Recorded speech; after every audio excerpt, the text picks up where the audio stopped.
As always, let's start with pledge of allegiance and moment of silence. Pledge allegiance to the flag of the United States of America, to the republic for which it stands, one nation, under God, indivisible, with liberty and justice for all.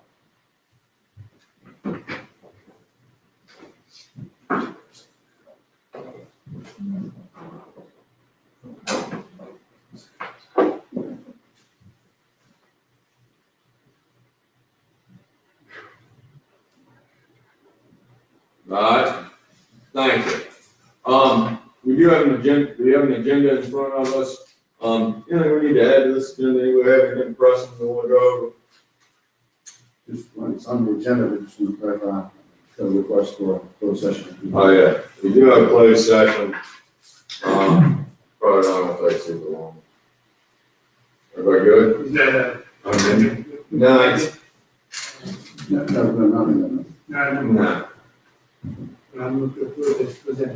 Second. Motion made and seconded. Further discussion? Hearing none. All in favor, signify by saying aye. Aye. Opposed, same sign. As always, let's start with the public comment. Public comment. Anybody have any public comment? Public comment. You got anybody on the, are we still doing the Vimeo thing? Yes, sir. How's that going up there, Livingston?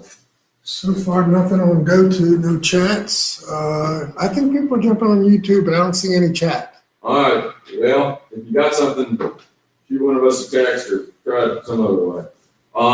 Let's move into the County Administration Center renovation project with Norton Smith. Welcome. Thank you. I'm here with Rich Zubik, and we've got some drawings and some data to go over with you. So in March, the board voted to look at options number 2 more thoroughly. And our next step after that was to develop some design plan options, and that's what we have to show you this evening. We've got 3 each for the 2 buildings. We've got the administration building here and the health department building down there. We also developed a preliminary cost estimate based on square foot costs, and we also listed some line item design issues that we think are applicable to modeling work here in the auditorium / council chamber. And we'd like to go over that with you separately. So the next step after this is for our contractors to move ahead is to incorporate the comments, issues that people bring up, and do a final schematic design drawing plan, one option that incorporates those comments and submit it back to everybody for approval. After that, we'll move forward into design development, where we will look at everything much more closely, including the council chambers, and we'll have much more developed drawings for you then. So that's the next step after this one. What we're hoping for this evening from everybody is number 1, the comments, and try to address some comments that we got in the afternoon from both the Commissioner of Admi and the Treasurer. The good comments, I think we have good answers for them. And hopefully to get a sort of blessing from the board about the design options that we're talking about for the council, for the chamber, for this auditorium space, so that we can go further with those. That's number 1. Number 2, we need to get some guidance or direction from everybody here so that we can then get that last schematic design option drawn and get it back to you for final approval. And if that involves talking further with Mr. Hobbs, with the staff and department heads, we're happy to do that. But we would like to try to keep moving this forward as much as we can. So with that in mind, why don't we look at the plans first, and then we'll do the cost estimate last. And since we're having a little issue with the network connection, you're gonna move things around for me. And I'm gonna read this old school paper copy with my reading glasses so I can actually see it. So we've got option 4.1, 2, and 3 for the health department building. This is this is floor plan number 1. You'll notice on the bottom left-hand corner, first of all, let me get back. We're using the same color key that we used in the previous drawings for consistency, so that everybody can kind of follow along with that. On the bottom left corner, we've got the abbreviations for the departments along with the current area, projected area, which we developed based on their input and staffing projections, and also the current area shown in each one of these. And you'll notice this, as we go through these, I'll try to do this relatively quickly, so we have time for comments and questions at the end. You'll notice that there's some disparities, some changes in square footage between the schemes. I'll try to point those out as we go. On the bottom right corner, we've got advantages and disadvantages. Some of these are fairly obvious, some are not quite as obvious, some are important, some are not important, so we try to touch on those as well. So let's start with this one first. What we tried to do to address one of I think, the comments that Commissioner Revenue raised was kind of what our design, the way we approach this. We tried to approach it from a couple different aspects. Number one was the security of the files and all those sorts of things that are not supposed to be publicly accessible. The second thing was measure security and access control for the public when it's visiting. The third was to try to maximize daylight, maximize energy efficiency. The fourth thing was to provide a back office circulation path for all the staff people, particularly in the building, in the health department building, from the health department building, so that they didn't have to go out into the public side to get to the break room or something like that. We also looked at trying to, based on the input that we've gotten, find spaces for conference room spaces and copier spaces and all those sorts of things. This is not a done deal, obviously, there's a lot of loose ends on it, and that's one of the reasons we want to talk to you about tonight. And we know that there are going to be more things that we need to do. But I think we've got most of the spaces nailed down using the basic furniture that we, the information we provided, and we made some assumptions about that. I'll also say in advance that we've got a lot of conference rooms. So, for instance, on this scheme, the first one on the bottom, we've got a conference room there, and on the other side as well. We don't see that there's necessarily have to be conference rooms, but we just, for a graphic standpoint, wanted to put some tables and chairs in there to get a sense of scale so everybody knew what it was.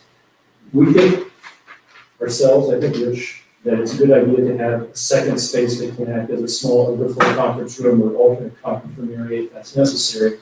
Of course, we do have your input on that. Other than that, these spaces can be temporary spaces. They could be storage copy spaces. Right now in this scheme, you'll see in the upper right-hand corner of copiers, opposite that little door swing right here. And so we can move that out and give one of the front spaces to a copier, collating center, all that sort of stuff. So right now we've got the space to do those things, and I think we just need to fine tune that a little bit more. The other thing that we did look at, and has affected the plan layout a little bit, is we did do a preliminary bathroom sizing based on the occupant load of the building, and that has made under the new accessibility and ADA guidelines has made the bathrooms larger, which none of them expected. Because in the health department building, there's a lot of unisex single occupant bathrooms in the back, which we really count toward the load. We're getting rid of those because they don't really work very well in the plan layout. You'll notice that the bathrooms now in front of the building are larger. The last thing that we did was we generally stayed with where the bathroom locations are in the building now, in the front, because that's where most of the reference are. So from a cost standpoint, we want to try to be conservative about that and not spread bathrooms around. The last thing was the structural bearing line in that building, which is at the top wall here. That's correct. And we maintain that so that we weren't making major structural changes, which we think probably puts outside our budget. So those are the kind of parameters that we work with there. So this scheme and the two others behind it has several different changes in them. One is that the departments kind of rotate around. You can see the clockwise or clockwise, I don't remember which. So we've got that, and each one of these has an advantage and a disadvantage. Building and zoning, for instance, is the one that requires the least space for your projections. And so it makes the most sense in a lot of respects to be on the right-hand side where it's shown in this particular scheme. In addition to that, we've got the two bathrooms in this scheme separated so that we can put a conference room in the middle, which is, we think, makes it more accessible for the public and for the use of the department heads. But that's the downside of that, for instance, which is it separates the plumbing wall and the rough end. So there's a little bit of added cost for that. So we did show that a couple different ways. The last thing we did that I didn't mention is that we try to think about how people line up in the payment of taxes. And so with that in mind, and also for the Commissioner Revenue, but mostly for the treasurer. So in this scheme, the first one, on the left-hand side is the treasurer. There are 2 points, there's a point of entrance, which is that door right there. And then from there over to the new station for the cashiers would be 8 feet. It's my arm span plus a foot over their head. So it's enough, in our view, to have people queue up and do a return line, so in and then back out. One of the questions that was raised in the comments this afternoon was about 2 means of one means getting into the department, one means of getting out. We did not pursue that too much earlier because we were concerned about access control, which was an issue that was expressed to us. But if that is an issue for everybody, I think we can handle it pretty easily. For instance, on this one, we would just change or modify the hallway a little bit. But in this scheme, we've got the treasurers, the treasurer with the cashier on the left, so you come in. There's a control point at the end that gets you to the sort of back office circulation. That's this area right up here. The vault is in the upper left-hand corner. There's storage and then files and workstation going down, which is the area that's down in the treasurer's office. And then the treasurer office, Stephanie's office is in the lower right corner. The commissioner of revenue, which is the one in the middle, the door is at the end of that little hallway next to the bathroom, which is right here. One of the points that was raised, I'd like to address now, is why is there a wall there? The wall is meant to be a low wall like this with the gate. So some way to kind of catch people and make them stop and check with somebody before they're doing it. That was when we should have raised with that one. Pretty sure revenue without not having people just kind of hanging into the space. So that's what that's meant to do. The desk right there is for people to check in. And the offices arranged around the back. Storage and plat layout information will be middle right in the CR. And then in this scheme, we did provide, I think in all of the schemes in this building, we have a break room in the back. And part of the reason we put it in the back is because there's an existing service, a bar sink, kitchen sink, in the right corner, right immediately below this door right here in this area. So we know there's plumbing there. And so that seems to make a lot of sense. Also, the HVAC is immediately to the right of the building. It contains electrical panels and all the air handling units, and so we can't disturb that. So we're giving that utility area away to those things. It also allows the people in the break room table to have a door to the outside. Now, inside the condenser units outside, but there's space for a big table or something else to be able to put that out there. Then going around full clockwise, we've got building zoning on the right-hand side and various offices, file cabinets, layout space that's too right, exactly right there. And I think Richard, the desk that's to the left of building zone is a 10th desk. Is that correct? Yes. Okay. So that's the scheme. And before we go, let me just go over the square footage. So building zoning projected to be 1011. The actual shed is 1,000, so we're 1,000 months or 10 square feet under. Projected area and treasurer is 789. We're above that. We're 1172, so we'll pick up quite a bit, which is probably too good since they're so tight and packed right now. Commissioner revenue is projected is 1139. We're already shown 1187, so we're within about 45 square feet. And at this point, I think anything is between 0 and 50 is kind of fungible. It's going to move around a little bit depending on. So if we could go to the next one. Oh, I'm sorry, yeah, thank you. The advantages of the treasurer and commissioner revenue each have public access and control, which is a big issue for them. Clear office paths to the break room, both size conference rooms, large and small, common equipment area. Break room uses existing plumbing with outside access. As I said, the restrooms do not share common plumbing wall. So on plan number 2. Buildings and roofs to the left-hand side. How many square feet? I'm sorry, How many on buildings? the first You one, got a second, so I got it. the projected was at 1011, and the area shown is 1172. Right. Treasurer moves to the back of the scheme, and then commissioner revenue moves to the right-hand side.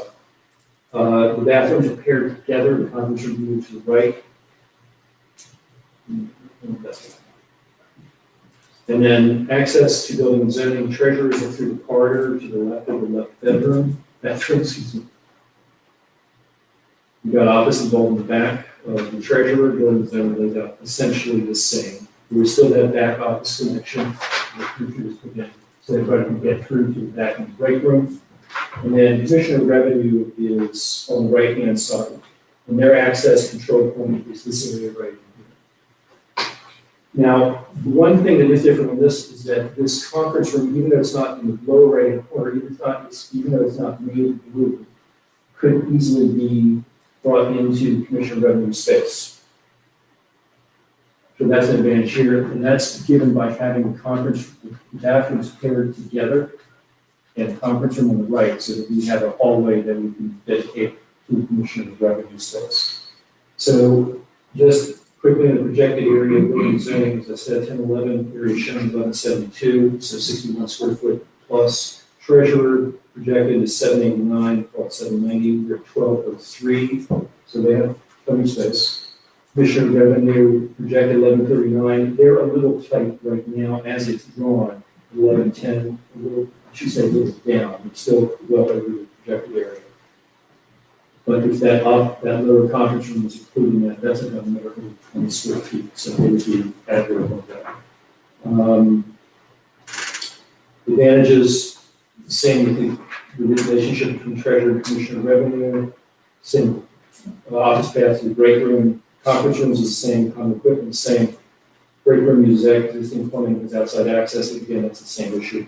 Restroom should come planning wall and are co-located. We do believe that has some value. Richard, did you have something? Thank you. This scheme shows an airlock right here. And we, in the budget, preliminary budget, added line item in for that. This was an issue that was brought up in the, I think, from Brian's email. I see, look, this, I think he referred to it before, but that's what we gathered anyway. We showed this in two options. We think it's worthwhile considering for two reasons.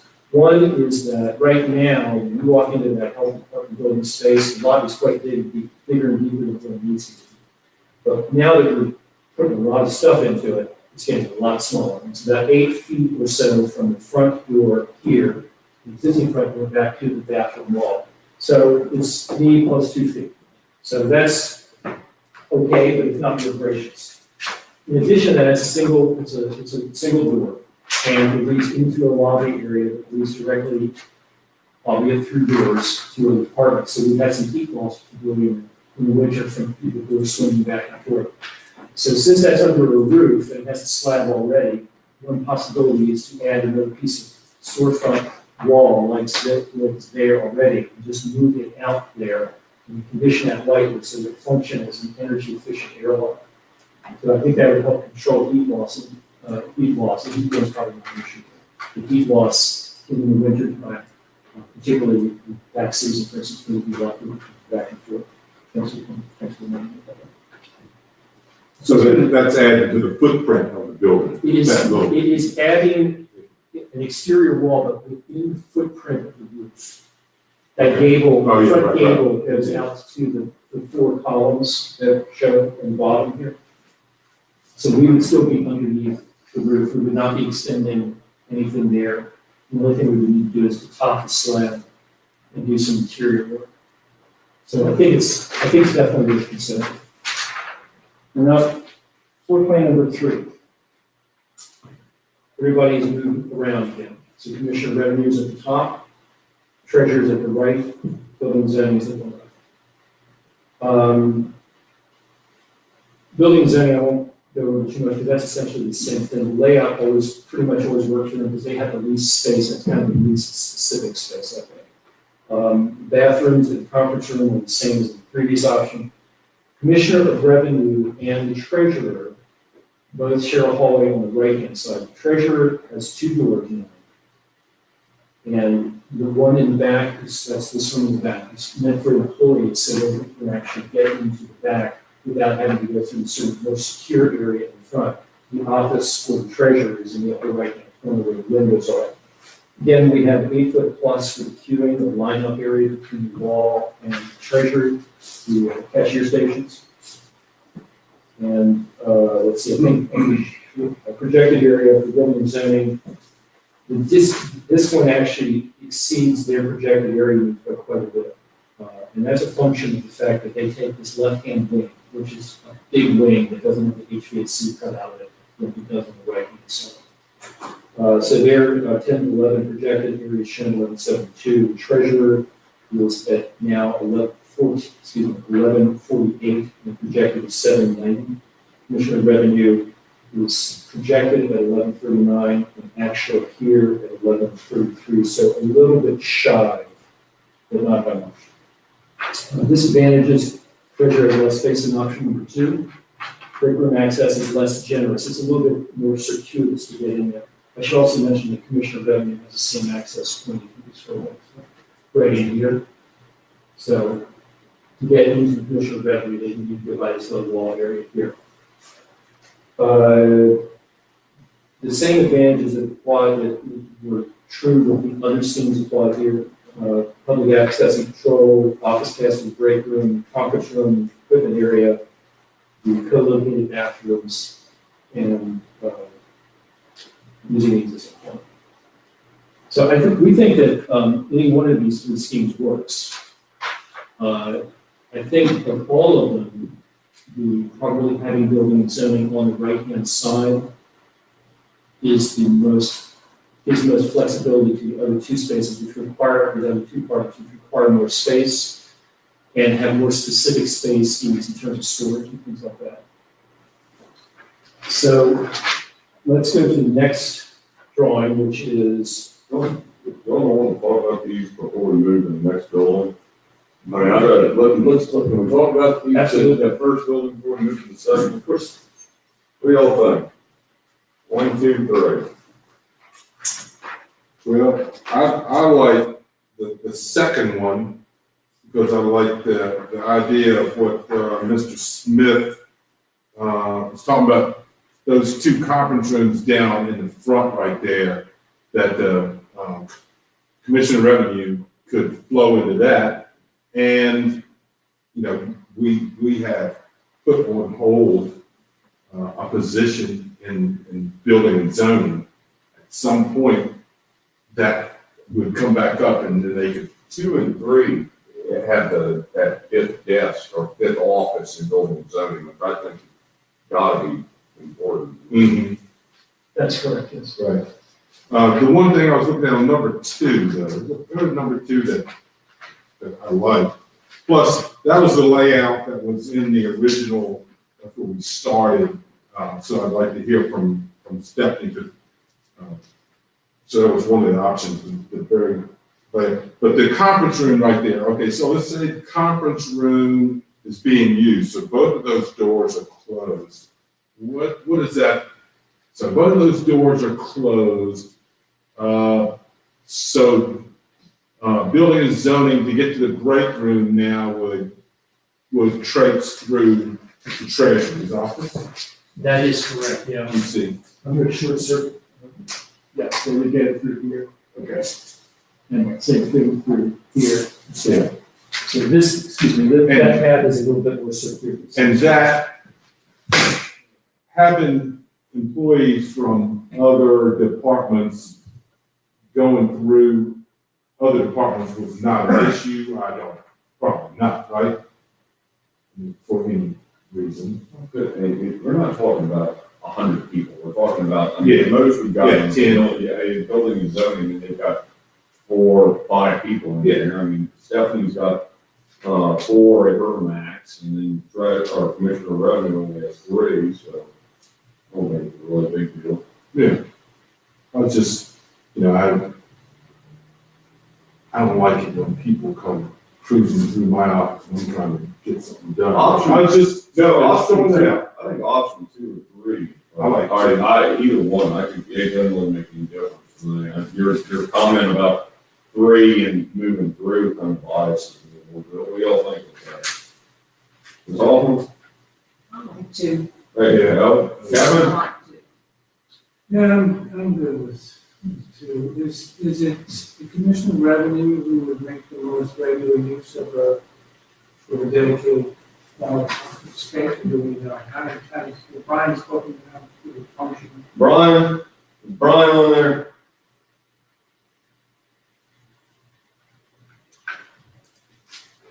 But at least having that space down there, Kevin, he could either use that for confidential, meetings or move into it as a full-blown office. On which options, I'm sorry. Two. Yeah, exactly, there you go. And they're doing like land use on big plats, I mean, we're always sitting out there at the table and going through a bunch of stuff. That'd be a perfect place for it. Brian, I know you're on here, what do you think on the conference room on option 2?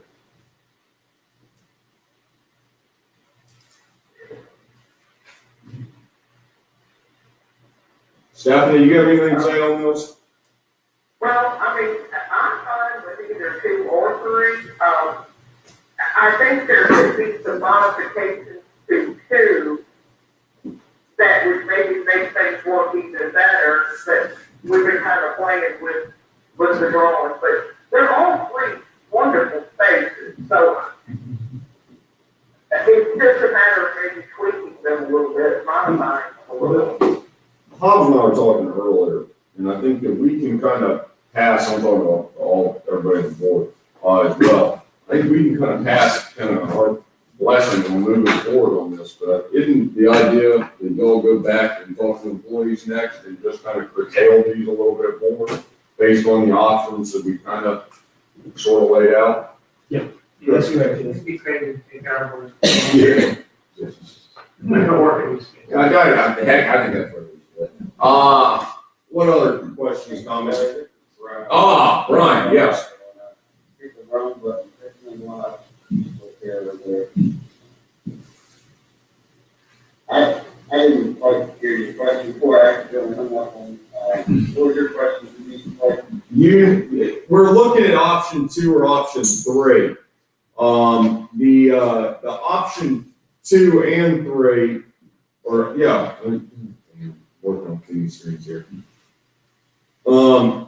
Your option, I have no real, I mean, I think all of them are great options, I mean, it's. the option 2 though has access to a conference room for you. Do you feel like that's a space that you would want to be able to utilize? When that, Potentially, there may be a few times, I don't know that one outweighs the other, as long as I would have access to, in any of the options I have access to it. I don't know that it specifically needs to be connected, but maybe that's a benefit as well, but, It I could don't be, have a preference there. it could be connected via the door that's shown there now and also a second door down the hallway, so you just lock it out on one side or the other, so you prefer the space.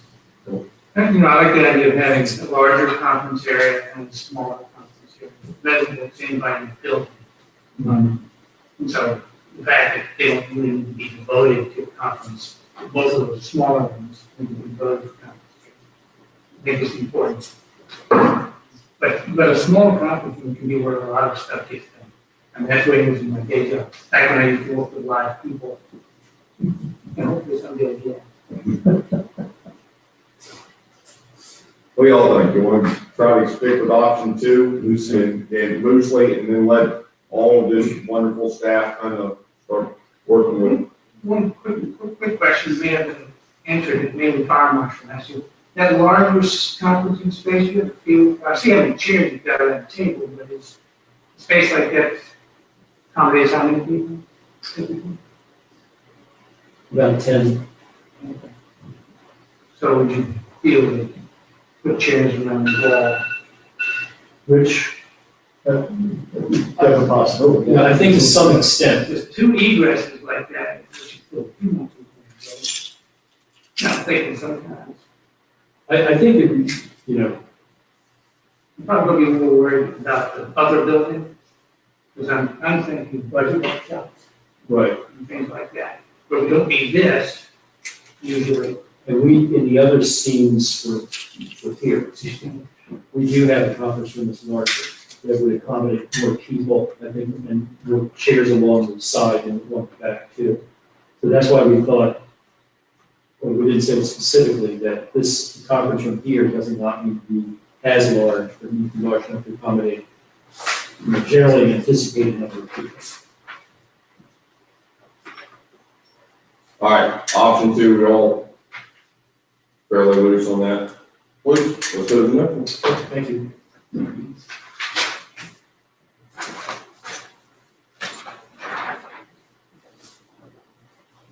Okay, so the biggest issue that you will see on these schemes is the size of voter registration and where the conference room and break room is. And some of them, we try to combine the conference room and break room so that the conference room, if there was a large conference of some sort, and they need to have sandwiches or whatever, they could sort of a little refrigerator in the break room portion, and that's what this scheme does. Other than that, the biggest issue is the size of voter registration, each of these schemes. And on some of them, but not on this one, we try to give them access indirectly in the conference room so that they would act as an overflow space for them, since we were shorting them on the projected space a little bit anyway, based on the projected area that we calculated based on our interviews. The county administrator's office remains fairly consistent in all these schemes. That's in the bottom right corner. Finance and IT is always in the upper right-hand corner, and this scheme is 10 square feet under the projected area of 894, so it's 884. Jack's area is within 10 square feet of what's supposed to be. Voter registration, its current area down on Thrift Road is 801 square feet. The projected area, based on conversations, is 1096, almost 1100. What we're showing here is 963, so an increase of about 162 square feet. So we've got the storage arranged along the left-hand side here, the prep voting area, the office, 2 storage areas. So they do sacrifice a little bit, but on the other hand, there's a much bigger conference room that gets placed here. And Rich has the table with the chairs, and that's 12 people on this table. And that actually has a lot of space at the 2 ends. So we could probably get this up to 14 or 16, plus some chairs around the edge, around the perimeter. Along here, here, and then here. So this could probably reasonably accommodate on a short-term basis, 20 people. So maybe a little bit more. Still preserve the occupant mode for one newer space, one usable space. So that's, I think, is the biggest advantage of this scheme, as I mentioned just previously when we were looking at the other building. So this gets the best conference room. So disadvantage on this one, finance and IT is a little smaller than the other options. We have a common equipment area down here, which Richard has also put a table in, so it kind of looks like a conference room, but that's more just a kind of a collating table, whatever. So that would be for the storage, the printer, storage, paper, supplies, a small table for working at, or collating, whatever. And then the 2 bathrooms have been reconfigured in the same location to be accessible bathrooms. And let's see, this is the largest, the advantage is this is the largest voter registrar space with 3 options. And the other advantage that we think is applicable here is that the break room is the conference room. So the conference room gets the kitchenette. Now that may be a problem when people have to clean up more diligently and so on and so forth, but you get the use of the kitchenette in the conference room. So there's a trade-off, but we think that was worth considering. So that's number 1. Number 2.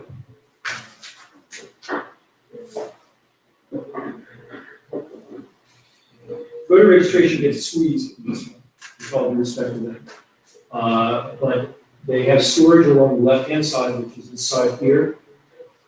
But they have immediate access to the same size conference room immediately to the left, as in the other scheme. So for overflow, and we could provide them with the door access from the voter cutler if that was something they needed for security or whatever. So they get the benefit of that, but everybody else gets a little bit more floor space. So voter registration area shown here, number 2, is 827 down from the projected area of 1096. So a fairly substantial difference. Other than that, the rest of the changes are basically the same. Finance and IT are at 905 here, projected to 894, so they're positive. Current county administrator is a little bit down from projected, so we might need to so the disadvantage of this is vendor registration is smaller than the other options, but the advantages is that the large conference room can be dedicated or is very easily accessible for voter registration needs. And I would also add, in case anybody's noticed, that there's a printer shown in finance and IT, and that's things up in the air a little bit as to whether or not that would still be there in the organization, or whether that would go to the central one that's down here lower in this area. Okay. So we can resolve that later as we go. Oh, thank you, Rich.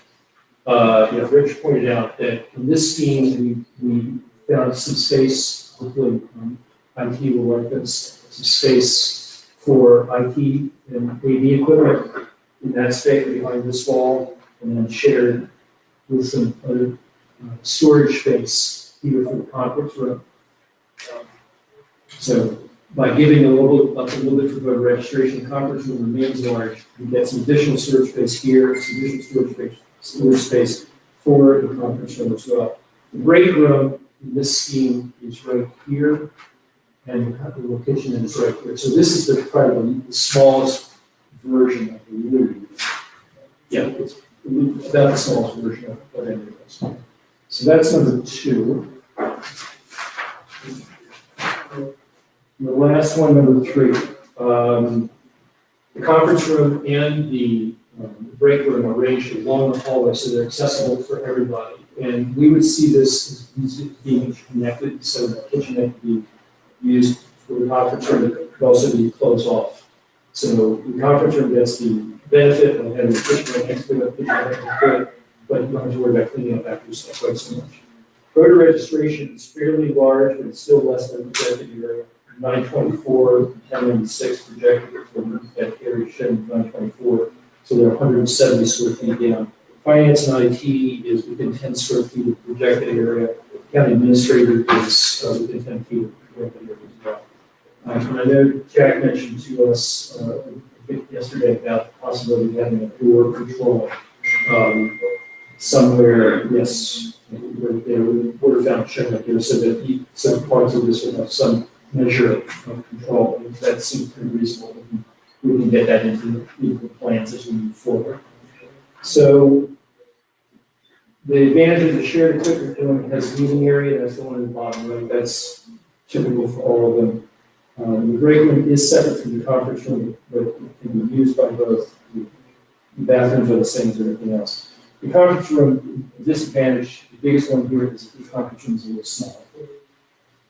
It doesn't look quite as small in this one because this image is stretched this way right now, but if you look at the hard copy, it's a little bit smaller, but not by a lot. So we'd be able to get a reasonably plenty of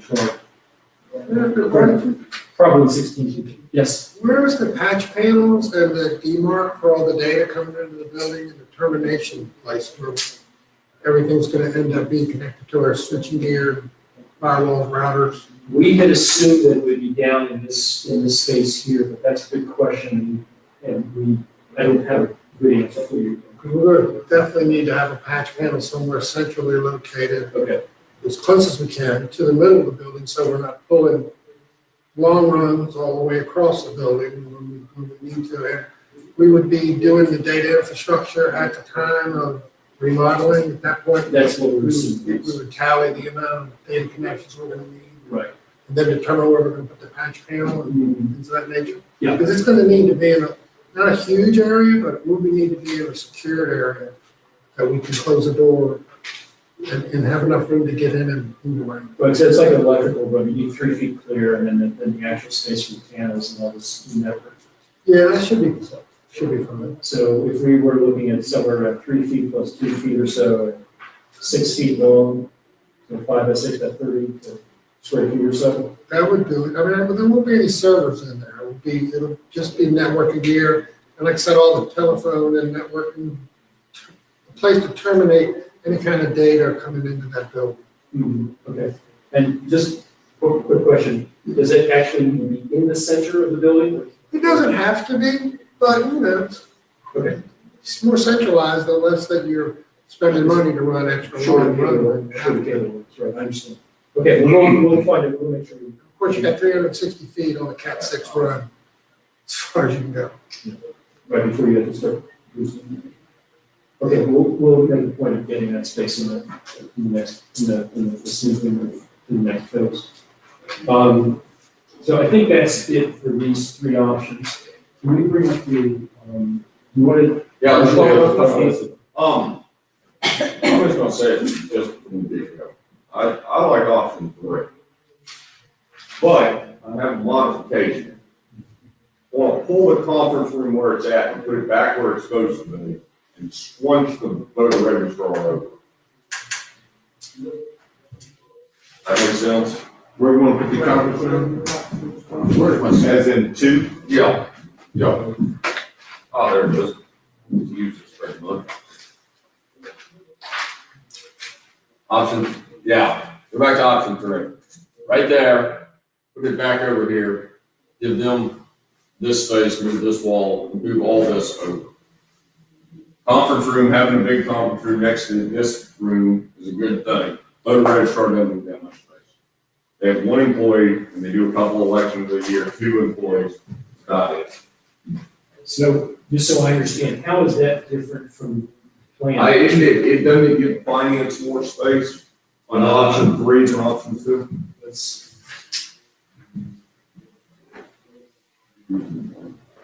No, option 2 is 9 to 5. Yeah, option 2 is 885 and 905, so it's 30 square feet. There you go, option 2. There you go. That's it. We can tweak that a little bit to get finance and IT up. I was thinking, finance has got 3 people in it, and now we're adding Bruce in there to give it 4. Right, And giving them a little bit more space, would probably not be the worst thing in the world. but because in this scheme, we've got Bruce, that's you, That's right. and then the other people here, and then this is, we gave out Sulliv's office, which are members of the other So offices. we can do that kind of. So we can, Option 2. tweak that a little bit, but option 2, the opportunity towards the end. Very, very sorry. Yeah, that's a good question. How is the voter registrar's projected space calculated? Number of voters? It always struck me is that everything we've done is, no disrespect to the voter registrar, but you've got to have them. Always good people, but it's always. I think they did the greatest job when they stole our conference room. Yeah, I remember I mean, it that. was just superiorly done. They just said, this is ours and kick us out. How's that? So they really did. But I just don't think federal registrar needs that much space. With there's federal rules and then there's state rules on it, the way I understand it, right, Hobbs? I don't know if we've been able to find any other than that we need to have adequate space. And then the other one that Lauren has brought up is the storage. And then those voting machines, I assume the storage that's on, in this drawing that's on the board, the storage on that back wall, or maybe the storage over there by our office, they need secondary locks or secondary locking capability for the voting machine. That's correct. And that was a big thing. I just don't see why they need a big, huge room. More than, yeah, I mean, I'm sorry. I know they got runs, but that's that. That's why we think the conference room on the left-hand side is a good scheme, because they benefit from it if they need it, but otherwise, you're not taking a lot of floor area. We developed this in a simple fashion. We said, which is, this is square feet, and then which number of people are you going to add 8 people in prorated. So it's not a complicated calculation, but obviously, they don't use a lot of space most of the time. So I think it makes sense to us to do this option and be reasonably generous, to give them a lot of storage. I think we're required by state law, we're gonna have to do something, well, by some law, we're gonna have to do something different. I like the option 3. Now, let me preface that by saying, we've not really had a staff meeting to talk about what's good and bad, who goes out on this, you do that. But from my end, like, I'm sure because the conference room is more in the middle of the building, and it's more of a working space than a public space, no, not mine. There's also the idea that, we say conference room, but, these shared rooms get hijacked in a number of reasons. We have auditors, the registrar has some training for their people, so it gets assigned and moved around. Everybody has these peaking times when you need a lot more space, and I think being in the middle of the building lends itself to that. Everybody feels like this is a party. It's not not discount, it's used for the meeting space for a board budget workshop. But Could we just stretch, like, if we go with 3, could we just stretch and make the conference room a little bit larger, like long ways? And that is an idea, and then we could combine the kitchenette area and make it a bigger room with kitchenette area. I think that's a good solution. If we just take the kitchenette, pretty to the right, not to get down to the weeds, but, I mean, I think if you give us some direction, say, we like this scheme in general, but here's what we don't like about it. We can fix it. And I think the simple response, here's where we come wrong, is we get the kitchenette at the end, we open that up, we pull the conference room this way a little bit more. So we get the kitchenette, we can still give them a place, a small table, but I think make it a little bit larger, get a little bit more outdoor registration. you're saying combine the The kitchen and the conference. That is what I was saying, yes. I think it's a little bit separate. Just have a pocket door or something. Yeah. What I'm saying is just stretch on the left-hand side into voter registrar and move the access door from voter registrar so we have a larger conference.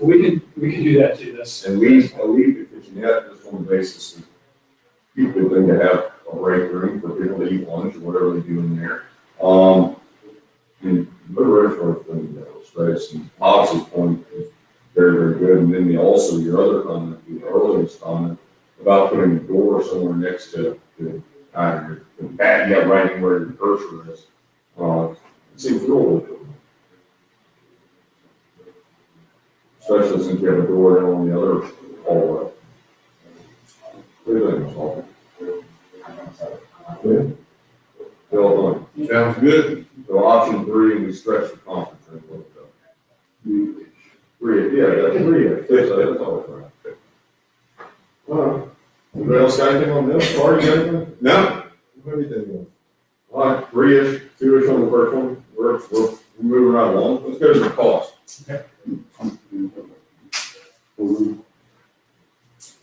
Yeah, I was gonna do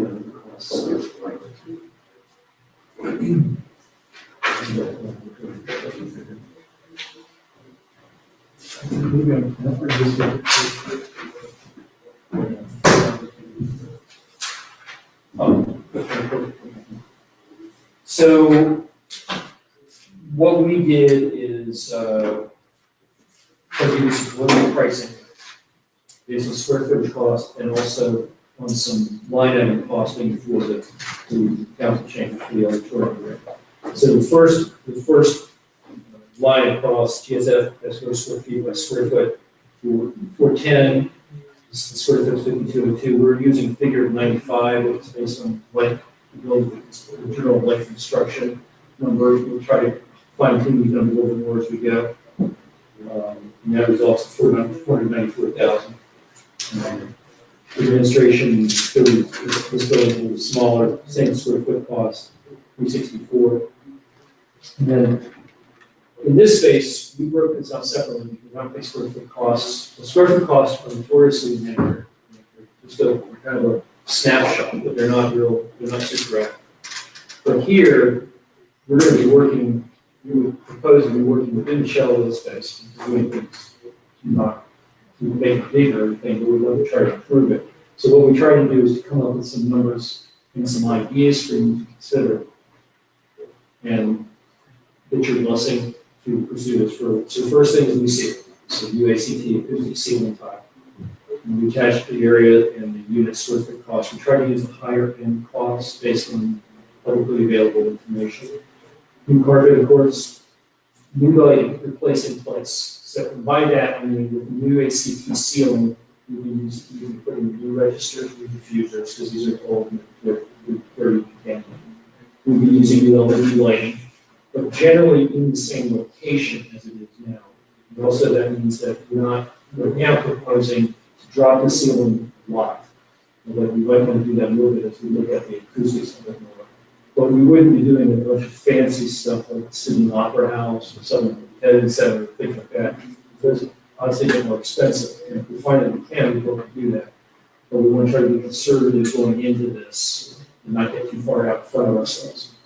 New paint, new dais wrap and upgrade. What we mean by that is probably leaving this in place, improving the IT portion of it. There might be some security issues that need to be discussed separately. New countertop, just upgrade and update it a little bit. And that would be essentially a wrap on this, so we wouldn't be proposing to take this out and just kind of upgrade the place, so new countertop and wrap. The audio-visual IT upgrade, we put in Bruce at $15,000, but that's just kind of that's sort of an unknown for us right now, so we need to do more, I think, and get sort of our sense of that, and what that's going to mean. But what we're assuming is, based on previous conversations, is 2 to 4 monitors in here, 2 in the front, 2 in the back, or 2 in the back and 2 in the side, or something like that, and all the associated AV upgrades and all that would go along with that. Move the HVAC unit is something that you think probably should be done. And then that gives us more space, because there are 2 units up there now, the drain pans that have overflowed in the past. If we can get access to the other drain pan and the other unit, that's the newer one, we can make sure that was okay, and the other one out for access, including a new drain pan, so we don't have problems in the future. Acoustic panel upgrade, this is important. We're going to get 10,000 for that. Space is very bright and echoey. Obviously, you hear it from talking. So we're assuming that we're gonna design some acoustic panels that get added onto the walls here and produce a design that's pretty pleasant and hopefully dampen some of the reverberation sounds we've got in here. But we'd also be looking at ceiling tile using newer acoustic ceiling tile and probably adding some insulation above and things like that. It's not over there to act as sound absorbing material. Some other small things are door upgrades. These doors are not conforming right now. Hardware upgrades, the same thing. And then the important thing also is life safety upgrades. It's something the AMP engineers pointed out early on, and you may be aware of too. The exit lights need to be upgraded, emergency lighting, and all that sort of stuff. So those are life safety issues. And when we add all those things up, it comes up to $12,000 and some change. And then other costs that we know that are going to have to be done by the project. Or the ACM, asbestos contained materials, remediation, and inspection. These numbers were provided by the ACM, or by her project consultants for this. So this number came directly from them. It seems very reasonable. He said that it was on the content. So hopefully we'll be a little bit lower than this. So when you subtotal all those together, you come up with $189 million. Then in addition to that, we listed some things that we think are worthwhile for you to consider adding in. Airlock storefront is added on building 410. Airlock storefront, floor, and miscellaneous. And this is what we discussed on in one of the options. We think this is really worthwhile as part of the upgrade to the building. We expect that it should be somewhere around 10,000. Exterior sidewalk improvements. This is something I think that the board and county should consider, which is some sort of connecting sidewalk with some lines landscaping between the 2 buildings, so that people can walk directly and easily down the hill. And to tie these 2 buildings together is kind of a campus in a way, and make access a lot easier back and forth. I'm not talking about a covered walkway or anything like that. You can't be too grand because of budget for it.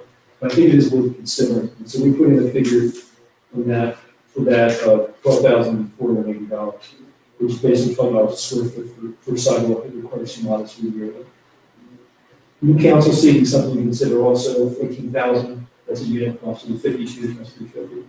And the replacement of older HVAC was not included in the overall scope of costs. You remember from the original March presentation, when you folks pointed out that the useful life on several of the HVAC units is probably 5 years or less now. And since we'll be looking at modifying them to some limited extent, now's probably the time to consider doing that. Plus, newer units will be more efficient, so there should be some return on their investment. I can't tell you exactly what that is, but I think it would be relatively substantial, probably within 8 to 10 years.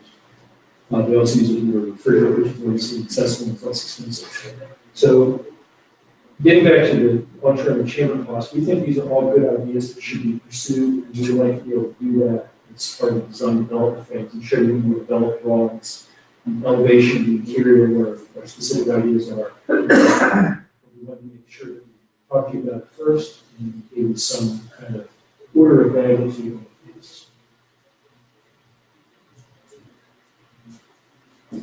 Good, Tom. So I have one question. The airlock, any feel for what the annual energy savings might come from the use of the airlock? This square foot is. It's a little bit more complicated to figure that out, because you have to figure out the BTUs of energy that's lost every time the door opens. But what I would do is I would equate it to, say, being in your house. And if you have kids, you have a 3-foot door that opens every time in the winter, right? And you know how cold the house gets within about 5 or 10 seconds when the door is left open. And if you have that happening every 5 minutes or so, that's a long heat loss. I think in reality, it's probably in the high hundreds per year. It might even be low $1,000 to $2,000 in energy and be saved. So I think the payback is probably going to be within about 5 years or so. But there's also a bigger payback, which is the payback of comfort inside and lack of draftiness. And then something you experience to some extent here, when you go directly to the doors. Unfortunately, here there's not enough space, at least not now, that we can see to put an airlock in without doing some more substantial configuration. So, I don't know if that answers your question, but I do think that the savings will be worth payback. But yeah. It's not 20 years or something like that, but it's not 1 year. But to follow up on what Kevin was asking, so the airlock down there would be, it's gonna be wide enough so that after I open that outside door, it's gonna be shut by the time I can get to the next door. That's correct, yes. Yeah, it would have. So it's not, I'm gonna be automatic then, but we're actually gonna push and pull. Well, we may want to look at automatic opening. All the got to be automatic.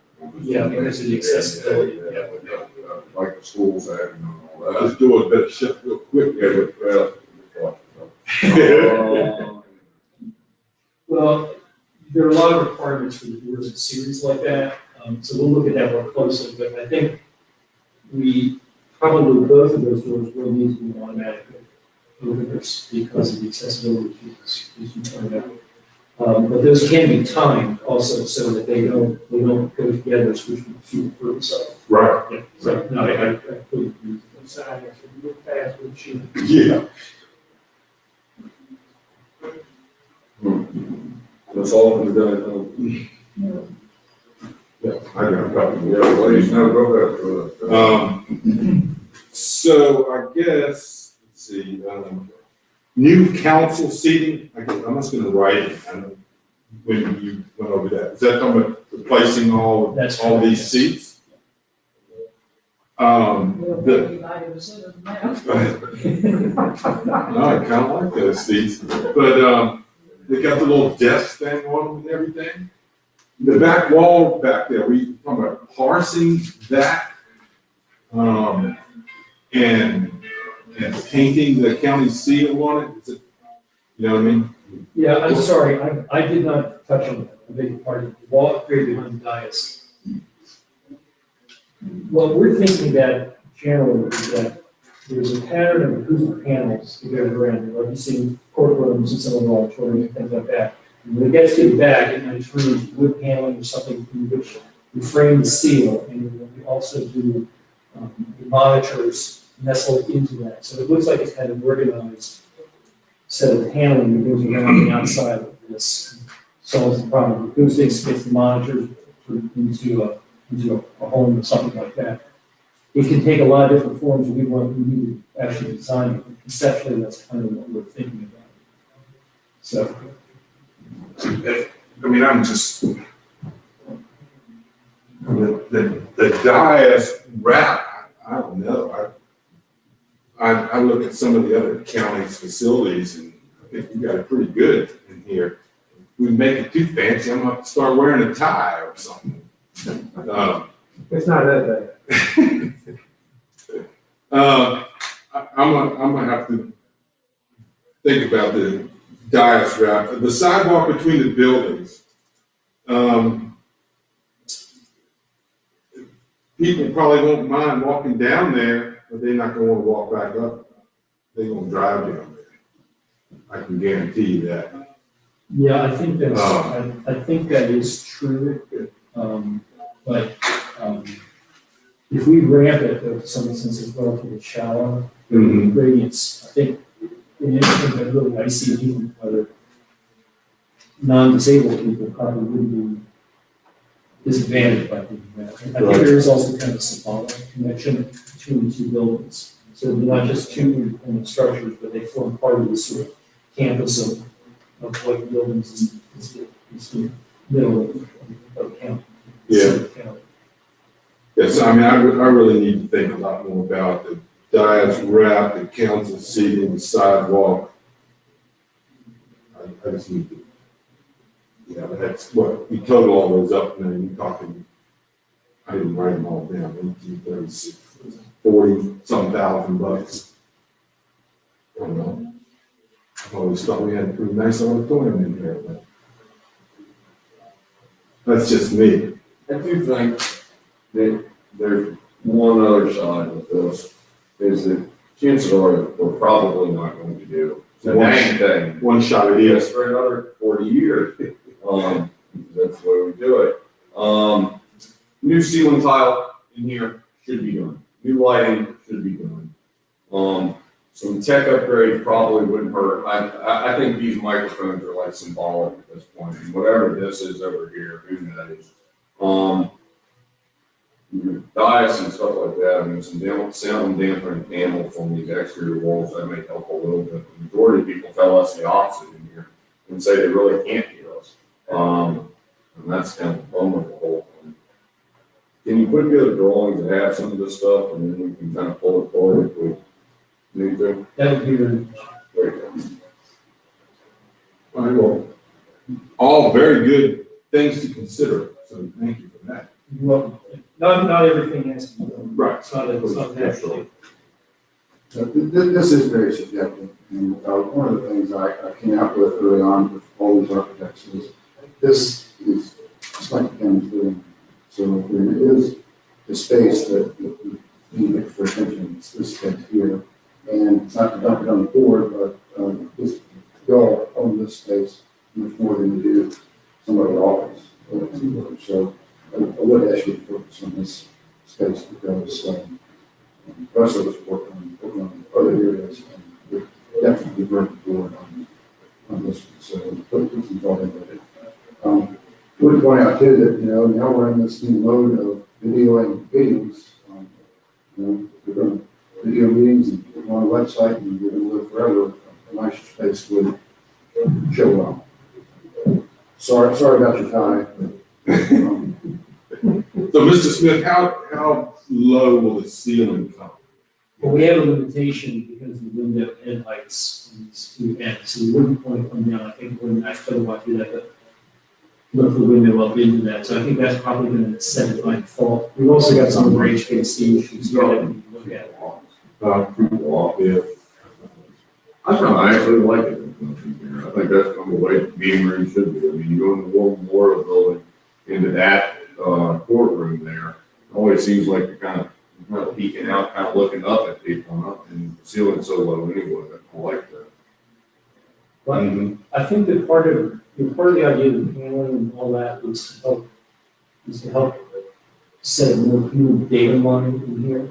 So it's like having a cherry on the house, it's the same idea. So that's why we specifically said that we weren't proposing to necessarily drop the ceiling in consequential dimension. We don't want to rule it out, but I don't really think it's absolutely necessary to do that. There is an argument for having relatively high ceiling space, because it feels a little grander. Sometimes when it doesn't have any kind of scale elements on it, sometimes it can feel too tall. I think there's a sweet spot somewhere in there, and that's where the design comes from. We do want Bruce to utilize our vintage speakers back there, those have to stay. We'll make a note. Yeah, thank you.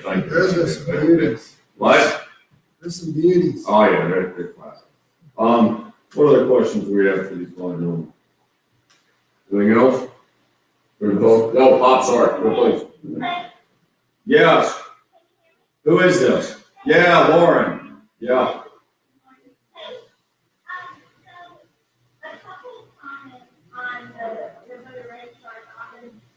We really can't go down in size from what we have. I mean, in November, the law development this time where what is called early voting. So that means any residents in the whole county, we've got about 9,500 registered voters can vote early in the poll absentee period, which is 45 days prior to the election. So that would start really in September and then go forward until in June.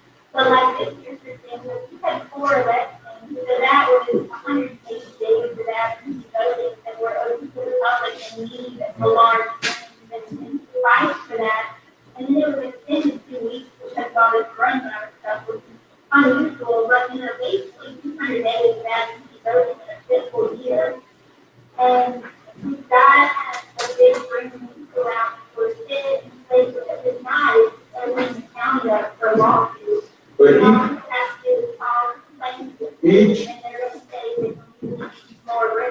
each one of these proposals, Lauren, I mean, proposal 1 is 963 for you, proposal 2 is 827 for you, and then proposal 3, the one that we opted with, was 924 with a slight adjustment on the conference room. Currently, you're sitting at 801. It would seem that we're giving you more space no matter which way we go. Right, and I totally agree with that. I heard a comment that, the registrar's office only runs on the election year and 27 more. Yeah, I still stand behind that comment. Yeah, I mean, I know it's say that, it's say that, but I mean, the check rate can start in election 3 months or more now, about 45 days back to voting. And as soon as it's open for everyone, I mean, like North Carolina and other states can have that 30% turnout. So for us, it's talking like, because of 2,000 people, it's not going to be that. You really think 2,000 people are coming in there? How many people do you have regularly coming there, Lauren? Early voting. 500. Shocking. It's absolutely shocking. All right. What other comments? Yeah, please, go ahead. I'd like to respond to that for a second. Laura, this is Marvin. That conference room that's in number 3 is about 260 square feet. So if we design this so that it can be accessed from voter registration for that period of time that she needs to have it, then she gets her space back up. But isn't it like 3 months or something? I mean, how long is early voting going on prior to an election? How long is early voting going on prior to the election? How long? 45 days. So we're gonna lose the conference room for a month and a half? For one side, then we do have the other conference room in the other building. And then if we keep this, right, and then we have the other smaller conference rooms left down there, we still have the space. It's not maybe up here, but it's still allocated space. And for all the rest of that, the other 11 months of the year. The other thing we could do is put a dividable wall in this conference room as you get stretched a little bit. So she would take part of it, but not all of it, so that's possible as well. Which we still, We have two guarantees almost every year now. But yeah, thank you, I'm with you. So like, what if you look at the option one? I'm not sure, I think it's kind of depending to finance and the county administrator states for requiring certain for because they don't pretend need, but like, you would still have a large conference, and what's your downfall with that one? I think we like giving finance, since there's 4 people in that office, giving them a little bit more space. In option 3, 885, it's a foot larger, so it doesn't make a whole heck of a lot of difference. I just think option 1 is, we're just shy at all. Oh, no, I think we just like the flow, and we like separating the kitchen, we like separating the conference room from the kitchenette too. Yeah, I don't like losing a little bit Yeah. of break space to everybody. Yeah, I mean, that, I'm want to do this mindful support, but I'm pretty flexible with whatever you guys need. I just definitely don't want to lose space with the increase that we're going to see in the building. And I know it's not a lot. I just don't want to come to that overall. I mean, I don't see, I mean, personally, and I'm not trying to just go back and forth with you, but I mean, in the grand scheme of things, I mean, even if we extend that conference room in option 3, you're still gonna have more space than you currently have. And in turn, it'll give you, I mean, we can get you some, I don't know, Roger's probably got some tables somewhere, or Criminalville School has some good tables we'd be willing to loan you.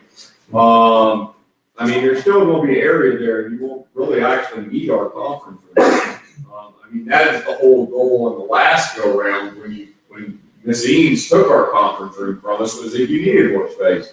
I can't imagine that you would need over, what did you say, 270 square feet of conference room currently? I mean, essentially, you're talking about going to 1,100 square feet, for a voter registrar, and that just seems a little bit, seems too much, sorry.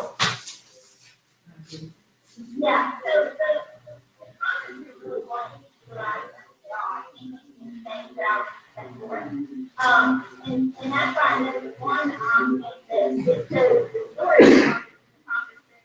I know that Lauren, I think, mentioned, how it was extra storage in there, but that really wouldn't benefit us, and I wouldn't want to have, stuff stored in the closets because it wouldn't be our space. I don't think that's what I don't think that's what I was saying, Okay. I mean, I'm not. All right, well, Lauren, work with these people. They're gonna reach out to all the staff and all the employees and try to get opinions. I think it's pretty unanimous on the board that we're gonna steal some of your space, but not much. Maybe we'll switch directions with politics. And not less than what you have. And not less than what you currently have, for sure. It's also, I'd also add, I think it's configured more efficiently too, than what she has now, because the office and storage space and this voter booth storage is all contiguous with one another. Right now, it's not, so I think that makes a lot of sense. You hear that, Lauren? Yes, I agree. So, my biggest concern honestly is just that we are so many more absentee voters than what we currently see. And the space that we have right now is spices, but like, for example, in November, when we had rain and the whole street is thing, I mean, I have 11 people in there voting at one time, and there's only space for 4 people to sit down. I know that we're not always going to accommodate big crowds, or, the last 2 or 3 weeks leading up to an election is really when you see the most turnout anyway. But we just got. How many times you'd like to see Norman come back for that, because there's possibly 2 different times, and certainly we want to get the board's blessing before we go to bid on this. What do you think? What's your timeline on getting back with employees and coming up with modified, drawings? As I said when I started, the next step for us is to we find this schematic design. Then we get a design development, which we start doing all the stuff inside. So we need a day to do that once we get the input. So if we can meet with the staff, department heads, within the next 2 to 3 days, we'll turn it around in a day, you can get back to you with your blessing to keep moving and try to stay on schedule. Lord, you're thinking you could be back here, not by next week, that certainly doesn't mind. I mean, that's aggressive for them. Our next meeting is next Tuesday. You're not thinking you can do that by then. Well, I mean, I think, not realistic to ask that even. Well, I think there is a weekend too. I think the amount of work that we have to do to integrate the comments I've heard tonight is not that great. So I think, if I'm wrong, Richard, I think it's realistically for us, it's about a day. So what we're committed to is try to make sure that we stay on schedule because of all the things happening. If we can get feedback, and we'll turn this around, we will come back to it Tuesday. Good Lord. Right? We can do that. I mean, you don't want to see, please. Or we do have other stuff going on. Yeah, no, I agree with you. I'm really not asking you to come back on Tuesday. I would, maybe on the 26th or something. I hate to push it off, but would that be? Well, I guess my question is, do you feel like you need to come back? Can we, Or then, Yeah, mail it in. Email it in. At work, email, I mean, by all means. Yeah. I think I agree with what I've heard. You and Jack may say, when we get to looking at more specifics, beyond this room, it's not going to be us that occupy that space. Right. The specifics want to be the people that face. But here, Brian's got some ideas about this one, and Charlotte got some other. we've got that whole design development phase, in which to talk about all that sort of stuff. And for us, we have to get there, and part of the step of getting there is getting this sort of the general plan layout, so we know what we're looking at. What about this? Y'all are gonna talk to the staff over the next couple of days. If you can get us something by Tuesday, we will talk about it, pass along our blessings with it. Very aggressive. And then go into the design phase, and then we can kind of come back and what's the timeline on that? I'd say 20 days or so. First meeting in June, maybe? Y'all want them to come back first meeting in June? I would think so, because that'll be more exact and go. Yeah, we can have developed design drawings for you by that time. And we'll need them to you prior to that anyway, so you can sort of look at them in advance. Because if the intention is to try to get a bid set out sometime in July, we still have all of the MEP work, mechanical, and plumbing work. They're gonna take their own time, which is parallel to and separate from ours. So that's one of the things we're thinking about, is making sure we're on our side of it as much as possible.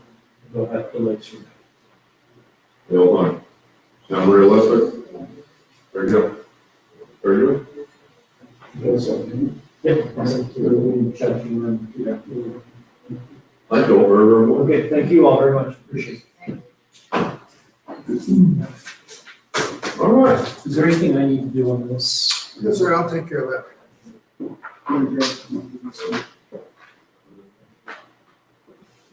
All right. Well, budget status, Mr. Hobbs.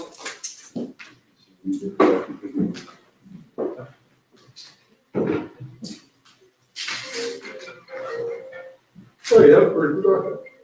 Yeah, oh, very good, thank you.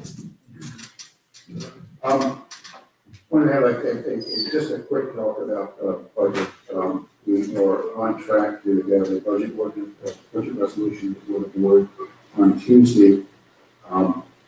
Coming out of the meeting last week, MJ put together this package here.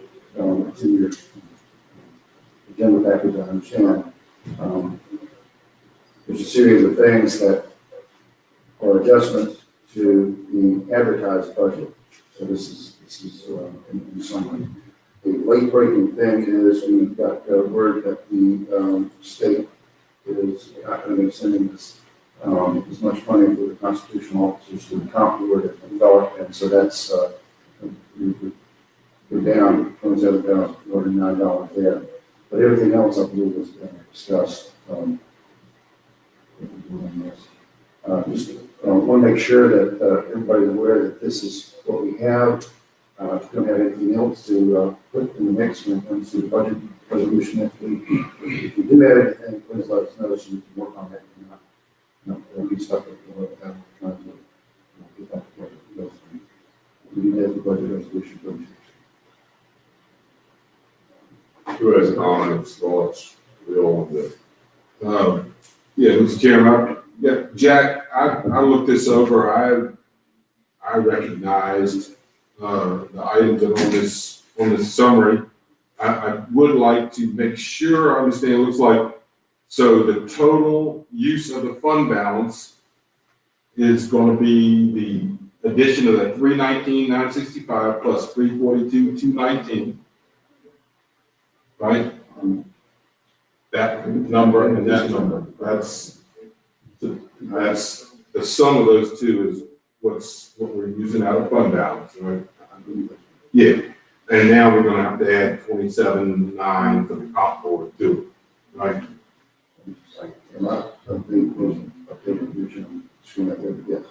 Okay, so, yeah, Mr. Chairman, I agree with this summary. I think that's a good rendition of everything that we went through that I recognize. You're saying what's up there currently, Collins has the adjusted 27K? Honestly. I apologize, maybe the addition in the agenda package was from last week. This week. That's the only, my knowledge, that's the only. Oh, yeah, so that, right. So pretty big. Can I say something? Yes, ma'am. Now, of course, just to make sure that you all know that with everything that is going on, the General Assembly is going to meet again, I think, later in the summer. And it is a possibility, which there are none for that, but there are possibilities that will be more cuts from the state. And I think if they brought that up last week, that one of the items, could be cut 6 figures, but we just don't know that yet. We don't know for sure, but just to keep that in mind. All right, thank you, Mr. Murray. Ms. Murray is the one that helped sort some of this stuff out, so did that. Please also get ready for a conversation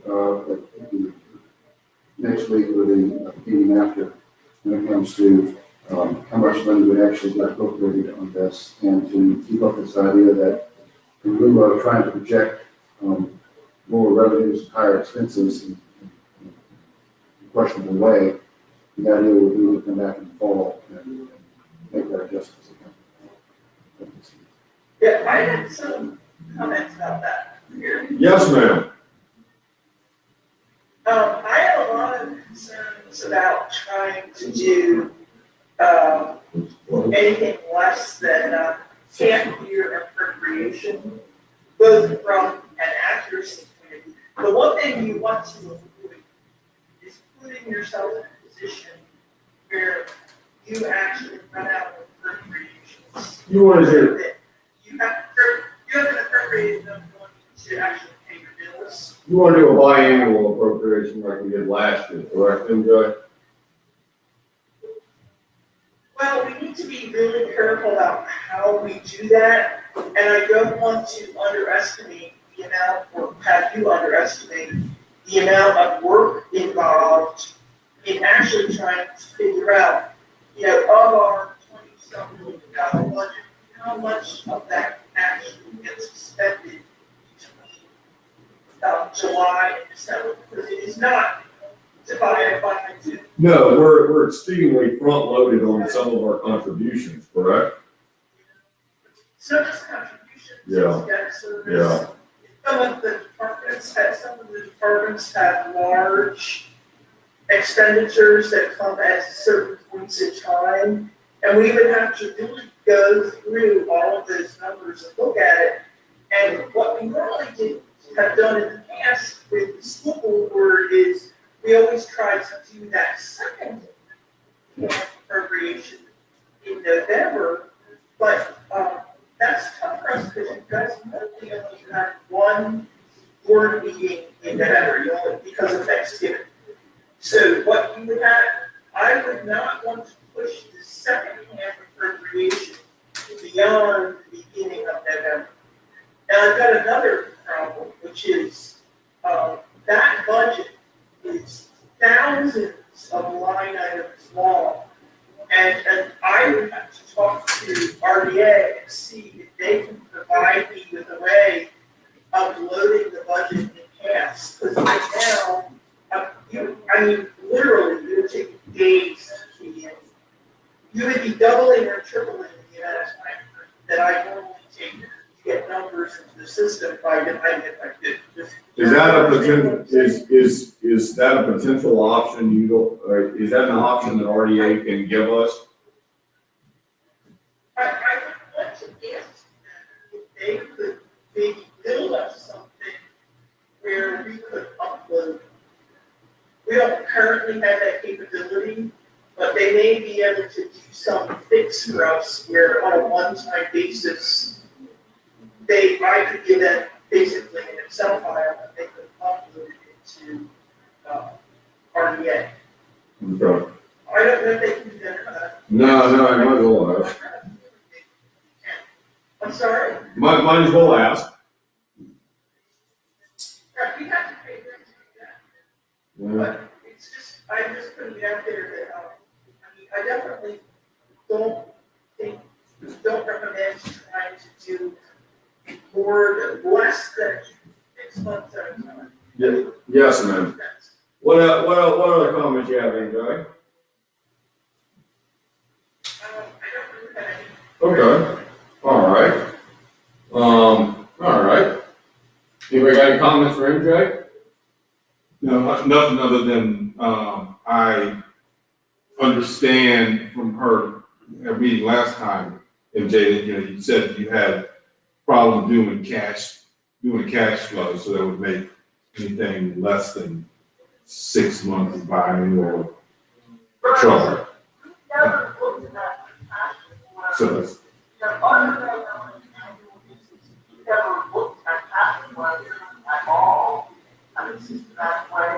So we have no idea how that money is actually spent. 40%, now how much of that funding are we actually spending by quarter?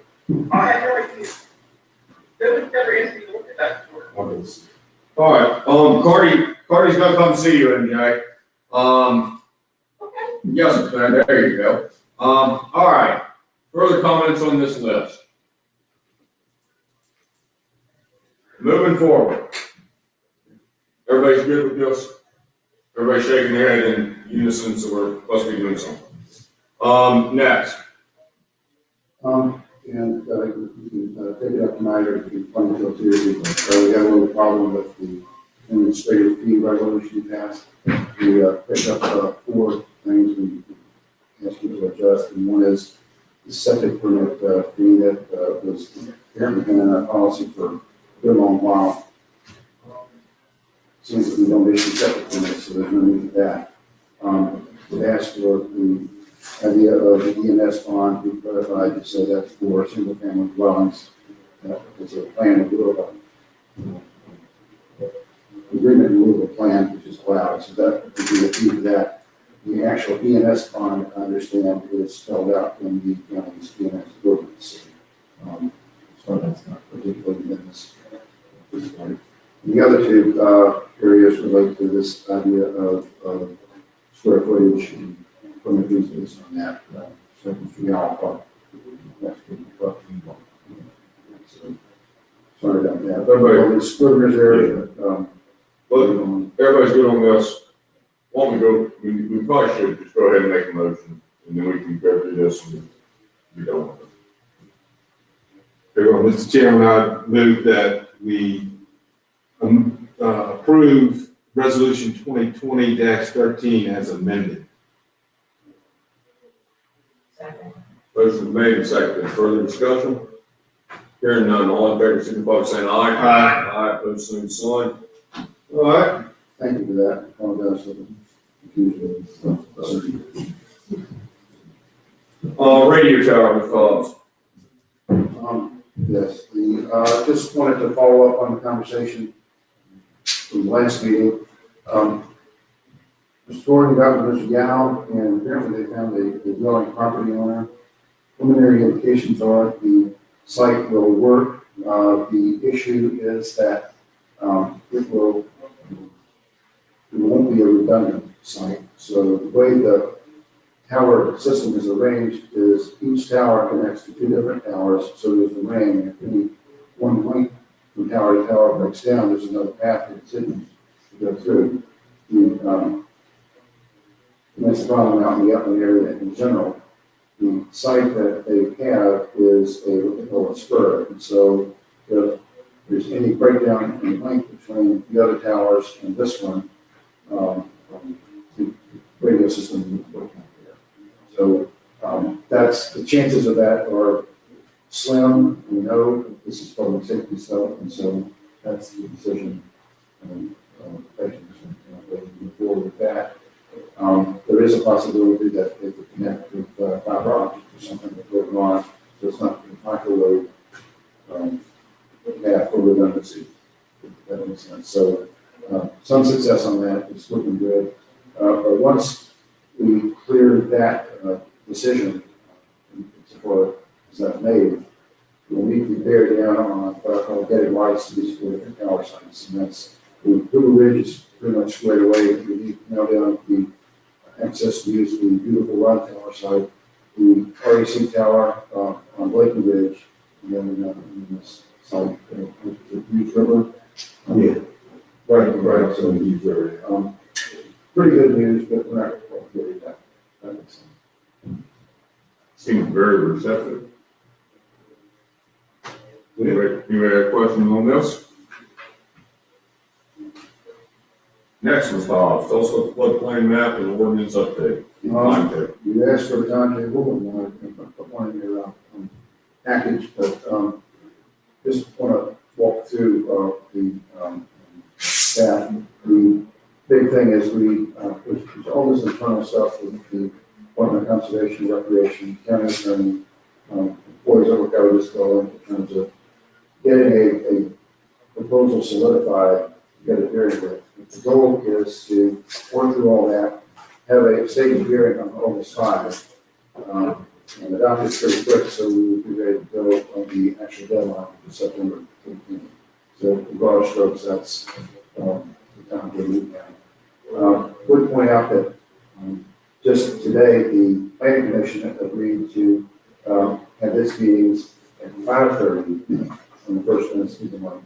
So they can do their thing, have their hearing and so forth, and then the idea is they would recommend for the board of supervisors. So they accelerated their meeting to the last 10 minutes of meeting over. So there's that. Also want to walk through this idea that we're taking. There are some options for this floodplain ordinance. Most of them involve more restrictive regulations than I think we believe Madison County wants to see. So what I'm suggesting everybody go forward with in this is that, yes, we want to be involved in the National Flood Insurance Program, and that's good, but we don't want to get to expand into areas where a more restrictive ordinance that would have the potential of lowering some folks' insurance rates. So there are games that we play on that, but the idea is to have the minimum flood ordinance with that. We also obviously want to minimize the regulatory impact on the ag buildings and ag operations. insofar as we can. We want to work toward expediting permits and minimizing those. Virginia Wilkes has a system that worked in his former community where it's a permit, but it's a no-fee permit, which seems to make the folks happy. And the folks have to sign a form, say what they're doing, there's no fee in that, but apparently that's a good thing. There are some communities that ask for extra fee board, so for instance, if a flood elevation is calculated to be at 100 feet, they might require everybody to build at 101 feet, so an extra free board component. So I doubt that Madison County wants to see that. The definitions of market value we leave in there. And I guess the current theory is, and he would defer to Mr. Gregg on this, is leave our floodplain ordinance inside the zoning ordinance, just for the structures that provides in terms of dealing decisions on floodplain administration. Mr. Gregg, anything else to add on this? No, and with regard to the latter point, it really does not matter where it is in the ordinance. With community code, we will have an index anyway, so people will be able to find it if they need to. The biggest issue, and the one we may hear some comments about, relates to when people have to make significant improvement to the structure that they have in the floodplains. But that's always part of the process. There's no whole lot we can do about it. It really isn't. But that doesn't make people any less angry. No, as they should be. So there is the maps are all but set in place. There's no option. If you're going to have flood insurance, that's now is there. We've gone through the appeal process for that. I should say the appeal window is closed on that. The vast majority of the ordinance is federal regulation. There are some odds and ends that we have their options, but if the county's going to have flood insurance, this is Price of it. Mr. Hobbs, so you got August 5th, joint planning commission, board of supervisors, public hearing, ordinance revision, and then mid-August, ordinance adoption. Why couldn't you adopt it the night of the joint meeting? But the idea is that if something comes up, we need to adjust. You know, In a perfect world, you adopt it that evening, you get a recommendation that day and adopt it that day, but if you give a rule slack. If we need to do some amending to it, because we have very little leeway in the first place, it gives us a little bit of window there. But if everything's correct, we get very little public comment, then we can adopt that night. Okay. All right. A question that's going to get asked is like putting it here in September, and that's starting to push it with the state reviews and the FEMA reviews and all that. So we don't, we don't want to push it. What would be the rationale to that way till September? Potential public, more public access? I mean, this one, I don't think we should be flirting with that line a whole lot. I mean, Well, I'm saying if it comes up. Yeah. That's starting to push it. Anybody else got anything on this? Questions, comments, thoughts? All right, let's go to the next one. Animal shelter, we love it. All right, yeah. What you see on the page up here is Dr. Reinhold and Pfaff's signature on animal shelter policy. The bottom right there, you've got my signature. So this is what we put out as the animal shelter medical policy. You recall that the board actually approved an earlier edition of this, so put it in front of you now. If you'd like to ratify it, that's fine. That's fine too. There's no requirement, to my knowledge, for pass it act. So, long and short of it is, that I think we'll pass the animal shelter medical policy development phase. And next thing is, I'm going to animal control. Don't want to, Mr. Hobbs, Greg, Reinhold, I'm sure Sean's had some. Sean, you got any comments on this? I think it's appropriate. We've adopted everything. We've taken a lot from the veterinarian's office. I think it accomplishes everything that we are looking to accomplish. A lot of people work on this. Let's ratify this. Yeah. Yeah, Mr. Chairman, I move to ratify the public animal shelter medical protocol as presented. Motion made and seconded. Further discussion? Hearing none, all in favor, signify by saying aye. Aye. Opposed, same sign. Next steps. Mr. Hobbs. On the, next steps would be to work on the, animal control policy. That's the enforcement, side of it. We have, two issues in that area we need to work on and develop to some degree. One is the issue of feral cats and feral cat colonies, which is something that ordinance doesn't want to address and the county is not required to do. So to have a policy in that area would be appropriate. The other is the issue of law enforcement action. Sheriff asked for an animal to be picked up, and then our animal control folks will do it. Just have some rules in terms of who's responsible for what, when that happens. Beyond that, there's the issue of the animal control ordinance, and part of the conundrum right now is we've got several additions to that in the corporate account, so we're trying to pull that together. And Gray has done some work on that. John Gray. Ordinance. And very briefly on that, Mr. Cave has done a pretty exceptional job updating it. One of the challenges, or one of the confusions, I think, stems from the fact that we were told that there were massive changes to the animal control ordinances.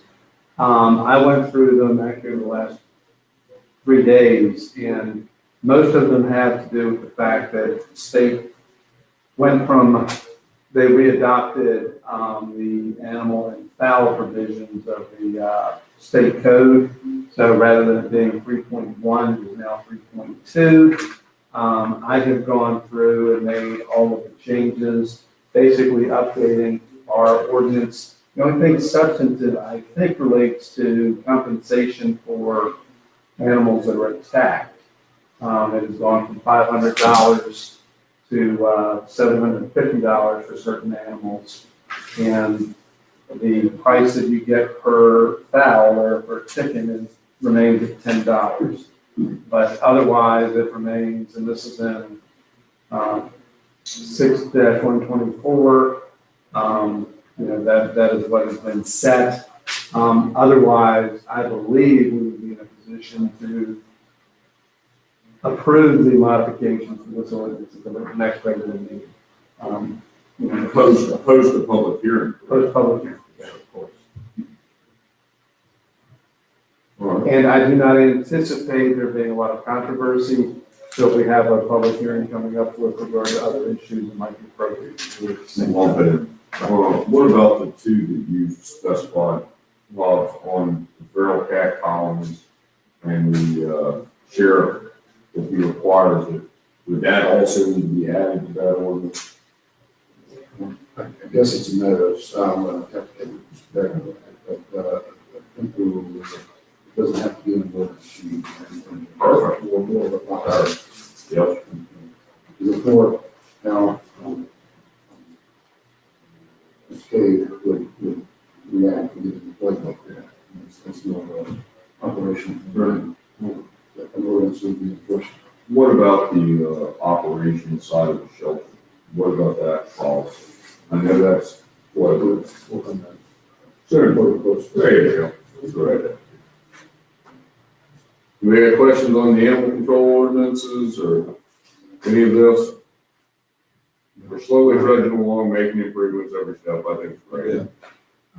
One final comment. I believe all of you have seen and I believe we discussed it at our last meeting, the operations manual that they have put together, the Greg have put together. Have y'all seen this document? Mm-hmm. Yeah. Okay. Yes, and that's not the slight the work that's been done today. It's just that, Yeah, pretty hard to do everything all at once, so.